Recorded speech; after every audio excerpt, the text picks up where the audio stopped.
তাইলে তুই আমার দরবারে মদ নিয়ে কি লেগে আইছস? ওই হুজুর গো, যেই জায়গার ভিতরে মদ খাইতাম যাই, মদের বোতলের মুখ খুললে আপনার চেহারা দেখা যায়, মদ্রারে গ্যালাসে ডাললে আপনার চেহারা দেখা যায়, প্লেটের ভিতরে ডাললে আপনার চেহারা দেখা যায়। হুজুর এই জন্য আপনারে জিজ্ঞাসা করতাম আসছি, কিন্তু আপনারে জিজ্ঞাসা করার আগে আপনি আমারে কইয়া দিছেন আমার হাতের তলে কি। আমি বলছি এটা একটা দুধের বোতল। ও হুজুর গো, আমার আব্বা আইছো, আইয়ে নাই এদিকে উঠে, আমার আব্বু আইয়েন আইয়েন, আইয়ে দিকে শুনলেন, আইয়েন উপরে আইয়েন। আমার বাপ, আমার আব্বু ওয়াজ করি, মারহাবা কইতেন না বাবা? পড়ালেখা করতাম, টাকাও পর্যন্ত পাইছি না বাবা, খুব কষ্ট হয়ে গেছে পড়ালেখা করতে বাবা। আমার বাবার আর কত কষ্টের টাকা দিয়া আমার পড়াইছে আমার বাপ। আইন উপরে চললেন, কারণ বাইরে নিচে বইয়া ফুটে ওয়াজ করবো এমন একটা সাহস না আমার। এমন তো বাবা যাদের আছে, বাবার খেদমতের দরকার আছে না নাই? বলেন আছে না নাই? কারণ বাবার খেদমত করেন। এই যে আমার বাপ, পাঞ্জাবিটা গেছেন নতুন পাঞ্জাবিটা আমার মামার বিয়েতে আমি বানাই দিচ্ছি, আমার বাপের দুইটা পাঞ্জাবি। আমার আব্বা মারাবা কইতেন না, আল্লাহ ওনার হায়াতে বরকত দাও, জোরে কোনা আমিন। বাবা তাদের দোয়ার কারণে, এই যুবক আজকে তোমাদের বাবা নাই, বাবার কবরের সামনে যে কান্দ, খোদার কসম তোমার বাবার কবরের সামনে দিয়ে কাঁদার কারণে আল্লাহ তোমার বাবার কবরের সামনে তুমি দিয়া দোয়া করার কারণে আল্লাহ তোমার জীবনের মধ্যে, তুমি যদি হিরো থাকো, তোমার মা বাবার দোয়ার কারণে তোমার আল্লাহ হিরো বানাই দিবেন।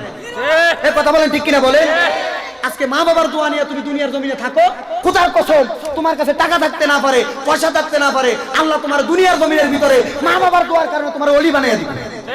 এই কথা বলেন ঠিক কিনা? আজকে এমনও যুবক আছে মা নাই বাবা নাই, খোদার কসম আজকের এই আল্লাহর ওলির দরবারে বসে তুমি মা বাবার জন্য কান্দো, আল্লাহ তোমার মা বাবার কারণে আল্লাহ তোমার দুনিয়ার জমিনে মা বাবা যদি একবার যদি তোমার মা আল্লাহর দরবারে হা করে একটু দোয়া করে, আল্লাহ আমার পুত্রা তো আমার বড় মহব্বত করে, আমি জানতে চাই মায়ের দোয়ার কারণে আল্লাহ কি দুনিয়ার জমিনের ভিতরে তোমার ওলি বানাইতে পারে না?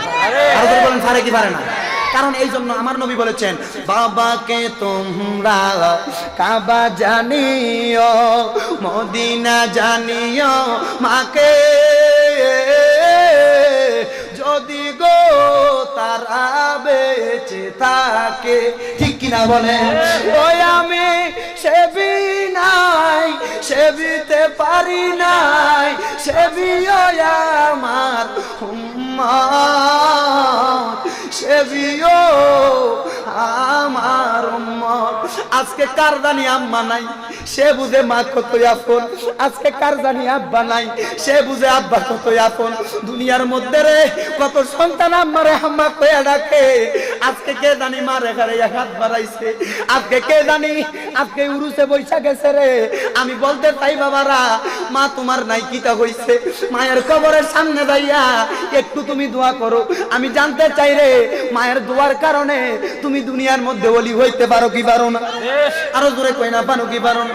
আজকে এমন সন্তান আছে জগতের ভিতরে আব্বা নাই, যার আব্বা নাই সে বুঝে বাবা কত আপন।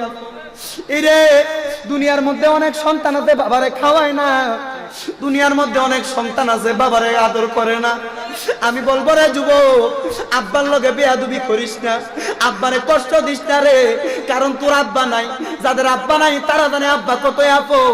দুনিয়ার মধ্যে ফুলা একটা অন্যায় করলে বাবা দেয়া ডাক দিয়া নেই, কিন্তু আজকে যাদের আব্বা নাই তাদেরকে কেউ ডাক দেওয়ার মতো কোনো মানুষ নাই। পারলে একটু জগরার মধ্যে লেলাইয়া দেয়, আব্বা যদি থাকতো রে বুঝতে পারতি বাবা কত আপন। আল্লাহ পাক যাদের আব্বা আম্মা নাই তাদের আব্বা আম্মার কবরটারে জান্নাতের বাগান বানাইয়া দাও। আর করে কন্যা আমি